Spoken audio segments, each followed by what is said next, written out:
two roles, which is pretty cool for a show. I have to imagine that playing blackjack is more fun. Yes, probably. Yeah. That's probably true. But I think what's been interesting about doing the show is I think there's a lot more of Frank in the TV show than maybe there is in the book, and so yeah, I think he's a grower, Frank. He's a grown-up story, Frank. He's so charming. Whereas Blackjack, I mean, in your mind, is he entirely a villain? Does he have any redeeming qualities, or?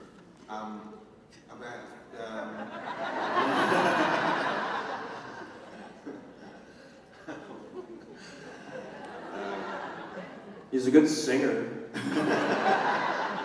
Yeah, reminds me of a song. I mean, of course, approaching the part, I have to think about what's behind it. So it's not just a sort of series of very unpleasant behaviour. So yes, I don't know. I mean, it's a tricky thing to sort of talk about, really, because it's the job of rendering something which obviously is very close to everyone's heart and is very that's all I have to say about that. I mean, I'm incredibly jet lagged. My head just fell off, I think.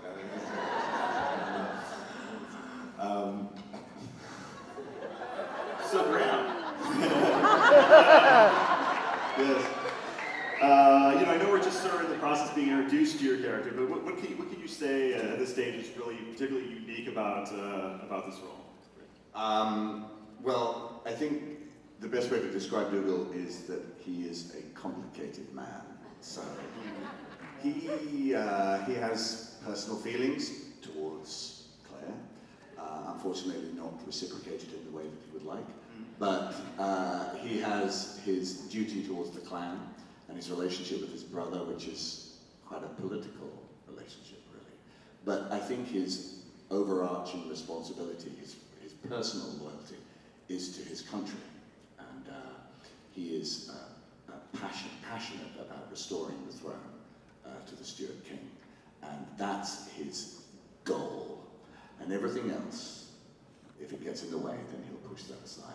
But he's a great character to play. I've had a wonderful time, and I mean, on the subject of character, I just have to point out, by the way, that Sam's very modest, but he is Jamie. Yes. He is a thoroughly decent, kind, and lovely man, and I really sincerely mean that. He is. No. I mean, he is exactly what you see. He's a good guy. I just wanted to say that. And so is everyone else. And Lotte, your character, and she has a lot going on. I mean, her whole story could be its own fantasy, romantic book in itself, really. Yeah, I guess not so much tonight, just yet. Yeah. As with Galis, there's always a surprise waiting for you, and tonight she just didn't show up. But yeah, it's been really great to have had the opportunity to start playing this part, and she's also fighting for a cause very passionately, like Dougal, and I guess that's what connects them at some point. But she's not necessarily so open about it, so there's a whole lot of layers that you have to sort of go through to get there, and there's a whole lot of game playing and charm, and she's wicked, which I really loved. I love playing the part, so. Let's see, someone just tweeted, actually, we know Kat had to do a chemistry test with Sam, but did Tobias have to test with Sam as well?